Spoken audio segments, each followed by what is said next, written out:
இன்னைக்கு நம்ம யெகோஷுவாங்கிற பேரு குறித்தான காரியங்களை குறித்து நம்ம என்ன செய்வோம், நம்ம தியானிக்கலாம். யெகோஷுவாங்கிற பேர் அதை குறித்து நிறைய விமர்சனங்கள் உண்டு. அதுல ஒரு சில காரியங்களை மாத்திரம் நான் உங்களுக்கு எக்ஸ்பிளைன் பண்ண நான் விரும்புறேன். யெகோஷுவாங்கிற பேரை ஆங்கிலத்துல நீங்க எழுதும் போது அதை நம்ம இப்படி எழுதுறோம்.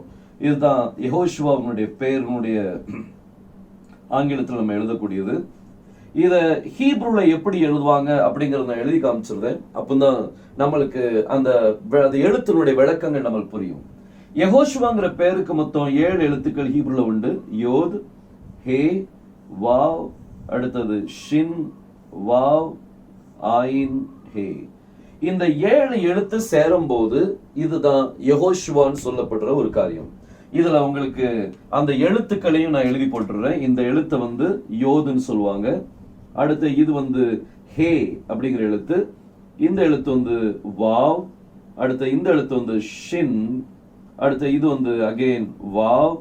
அது பிறகு ஆயின். கடைசியில் உள்ளது ஹே.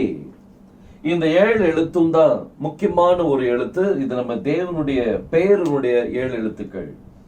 இப்ப இதுல நீங்க பாத்தீங்கன்னா சில ஜனங்கள் என்ன சொல்லுவாங்க, வாவ் என்கிற எழுத்து, அதாவது இந்த எழுத்து, இந்த வாவ் என்கிற எழுத்து இது சைலண்ட், அதை உச்சரிக்க கூடாது அப்படின்னு சொல்லுவாங்க. சோ இந்த சைலண்ட் இதை உச்சரிக்க கூடாது அப்படின்னா அப்போ இதனுடைய உச்சரிப்பு என்னதான் மாறும்? இதுல இந்த 2 எழுத்தை நீங்க சேர்த்தீங்கன்னா இது யா. மிச்ச 4 எழுத்தை நீங்க சேர்த்தீங்கன்னா இது ஷுவா அப்படின்னு சொல்லி மாறும். ஷுவா. அதாவது இந்த வா சைலண்ட் அப்படின்னு சொன்னா இதனுடைய பேர் என்னதான் மாறிடும்? யா ஷுவா அப்படின்னு சொல்லி மாறிடும். யா ஷுவா. ஆனா ஒரு காரியம் அவங்க மிஸ் பண்றாங்க. என்ன அப்படின்னா, வாவ் சைலண்ட் அப்படின்னா, இந்த வாவ் சைலண்ட் அப்படின்னா அப்ப இந்த வாவ் என்னதாயிரும்? சைலண்ட் ஆயிரும். இந்த வாவ் சைலண்ட் அப்படின்னா அப்ப இதுவும் என்னதாகணும்? சைலண்ட். அப்ப இந்த 2 வாவும் சைலண்ட் ஆயிட்டுனா அப்ப இதனுடைய உச்சரிப்பு என்ன ஆகும்? யா ஷா. யா ஷா அப்படின்னு சொல்லி ஆயிரும். யா ஷா. சோ இது நம்மளா உருவாக்குற ஒரு பேரா மாறிடும். கொஞ்சம் யோசித்து பாருங்க. வாவ் சைலண்ட் ஆக்குனா 2 வாவ் என்னதாயிரும்? சைலண்ட் ஆயிரும். அப்படி இல்லை. இது ரொம்ப முக்கியமான ஒரு காரியம். It's very very important. இது மேல உங்களுடைய கவனத்தை நீங்க செலுத்தணும். இந்த ஹீப்ரூல 2 எழுத்து தான் சைலண்ட். ஒன்னு அலெஃப், இன்னொன்னு ஆயின். இந்த 2 எழுத்து தான் சைலண்ட் சொல்லுவாங்க. சைலண்ட் ஆல்பபெட்னு சொல்லுவாங்க. ஆனா wow it is not silent. அது சைலண்ட் கிடையாது. அதனால யாரும் சொல்றாங்கன்னு சொல்லி எந்த எழுத்தை எடுத்துறாதீங்க. ஏன்னா வேதம் சொல்லுது, ஒரு எழுத்தை நீங்க கூட்டவும் முடியாது, ஒரு எழுத்தை நீங்க குறைக்கவும் முடியாது.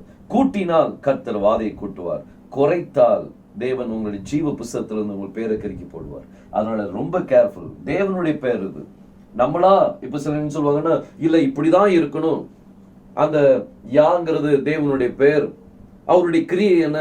ஷுவா, ரட்சிப்பு. அப்போ யா ஷுவா அப்படின்னு சேர்க்கணும் அப்படின்னு சொல்லி தன்னுடைய கருத்துக்களை சொல்லுவாங்க. நம்ம கருத்தை வச்சு நம்ம தேவனுடைய பெயர் தீர்மானிக்க முடியாது. தேவனுடைய பெயர் ஏற்கனவே கட்டளையிட்டப்பட்ட ஒரு பெயர். அந்த பெயர்ல இருந்து எந்த காரியத்தை நீங்க மாற்ற முடியாது. சிந்திச்சு பாருங்க.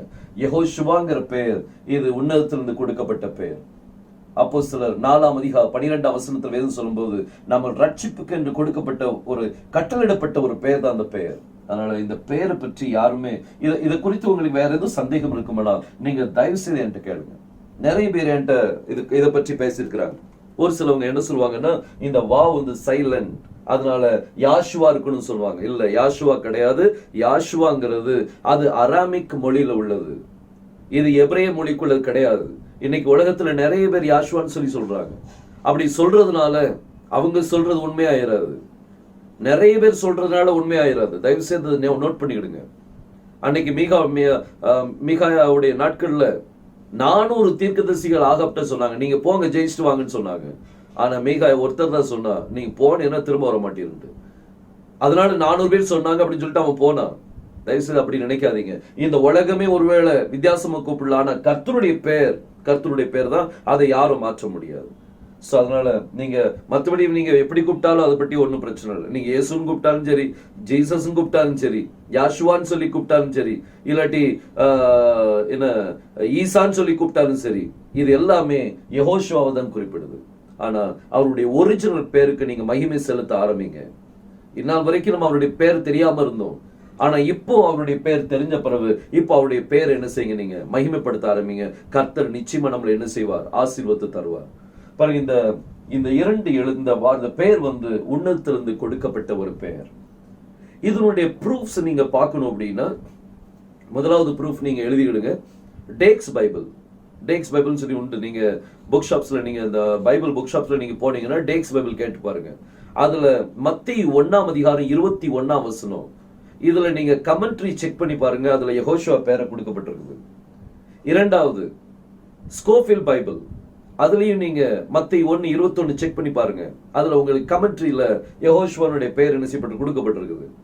ஓபன் பைபிள், அதுல நீங்க யோசுவாவின் புஸ்தகத்துல நீங்க ப்ரிஃபேஸ் செக் பண்ணி பாருங்க. அதுல 2வது பேராகிராஃப்ல யெகோஷுவாங்கிற வார்த்தை பேரை குறிச்சு அங்க ஒரு சில காரியங்கள் அங்க கமெண்ட்ரியில கொடுத்திருக்கிறாங்க. இப்படி நிறைய இருக்குது. நீங்க ஹிந்தி பைபிள்ல பார்க்கலாம், மராட்டி பைபிள்ல பார்க்கலாம், இப்படி பல வேதாகமத்துல நீங்க பார்க்கலாம். மூல கிரேக்க வேதாகமத்துல நீங்க என்ன செய்யலாம் பார்க்கலாம். இப்படி எல்லா இடத்துலயும் நீங்க பாத்தீங்கன்னா எல்லாமே யெகோஷுவா பெயர் தான். சோ யெகோஷுவா வந்து நம்ம இயேசப்பாவுடைய ஒரிஜினல் பெயர். மிஸ் பண்ணிடாதீங்க. கர்த்தர் உங்களை ஆசீர்வதிப்பாராக. ஆமென்.